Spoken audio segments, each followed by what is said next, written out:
Do you feel free now? I do. I feel like a big weight's been lifted off me. I can walk taller. After a decade of agony, Candice Anderson is finally free. People in this town called you a murderer for a decade. It's a hard thing to get past. Free from living a nightmare. I feel like I was robbed from a part of my life, a 10-year. I mean, 10 years is a decade, it's a long time. I feel robbed of part of my youth where things were supposed to be fun and making memories, having a good friend to share it with, and I just feel like I was robbed of that. It started with a fatal car crash. Candice was behind the wheel when her brand new Saturn Ion slammed into a tree on this East Texas country road in 2004. It's this one right here. This is the tree you hit? Mm-hmm. Her boyfriend, Michael Erickson, was in the passenger seat. He was Candice's first love. I was through the windshield on the hood of the car, and then his face was face down in my lap. The father of 2 young girls, Michael, was instantly killed. Candice still bears the scars of that day, her liver lacerated, nearly all of her ribs broken. Do you ever have moments when you think, why did I survive? Oh yeah, I felt that way the whole 10 years. The police report says neither Candice nor Michael was wearing a seatbelt. The airbags did not deploy. After the crash, Xanax was found in Candice's system. She was not prescribed the drug, but says she took 1 pill the night before. Do I think I was intoxicated that day? No, I wasn't intoxicated. But she was indicted on a felony charge of intoxication manslaughter. She pleaded guilty to criminal negligent homicide and was sentenced to 5 years probation and fined. She lived each day as a felon. You could have gone to jail for 20 years. I think about that all the time. I really do. But there is now proof that for a decade, General Motors knew about a deadly defect in Candice's car and millions more, but kept it a secret. Faulty ignition switches causing the engine to stop suddenly while driving, disabling the airbags. And as Candice was prosecuted, GM did nothing to help her. In fact, in 2007, the same year Candice pleaded guilty, GM did their own internal investigation of her crash, calling it unusual, and noted the airbags should have deployed. I'm fighting for my justice. I want vindication. I want them to say, I want people to know that it was the car and it wasn't me.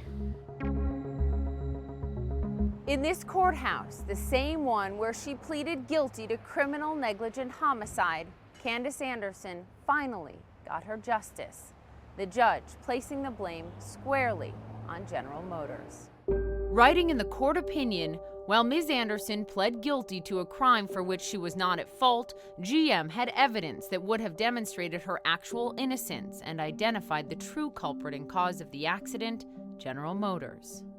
Candice's conviction overturned, she is now acquitted of any fault in the crash that killed Michael. What would Michael say? I pictured him rooting us, in the courtroom, and it's a good feeling to think that he's, had a lot to do with this. GM would not comment on the judge's opinion, but for the first time in this letter to Candice's attorney, General Motors admits it may be to blame. Writing, GM has determined that the crash involving Ms. Anderson is one in which the recall condition may have caused or contributed to the frontal airbag non-deployment in the accident. Is it enough? No, I don't think it's enough.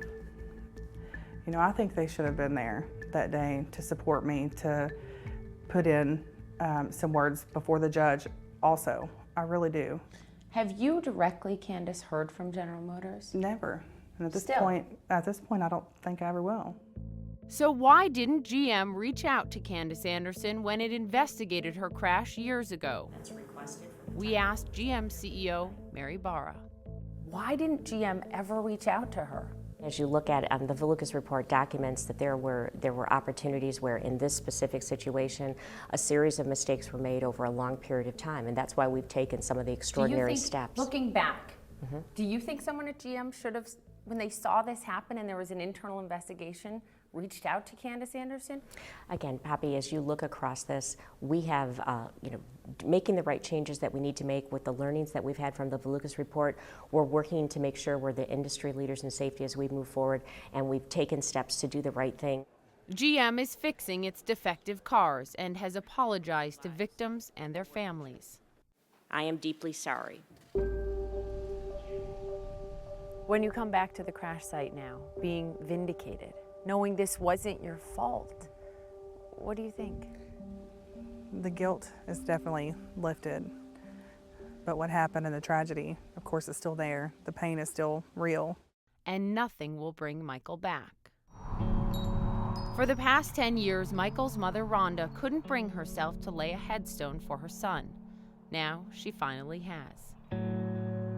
It was like the story of Davy and Goliath, where we took a little slingshot and we threw a rock at a giant, and we won.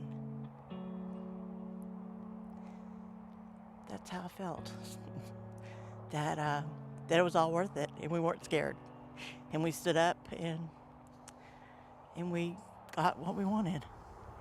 Vindication. Right. Their fight may be over, but the Department of Justice investigation into General Motors continues. There's someone within General Motors that should be held responsible. Are you saying that you think individuals at General Motors should stand trial? Yeah, I do.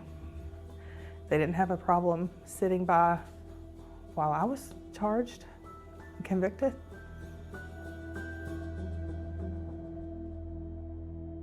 Candice and Rhonda will accept money from GM's Victim Compensation Fund, but by doing that, they give up their right to sue GM in the future.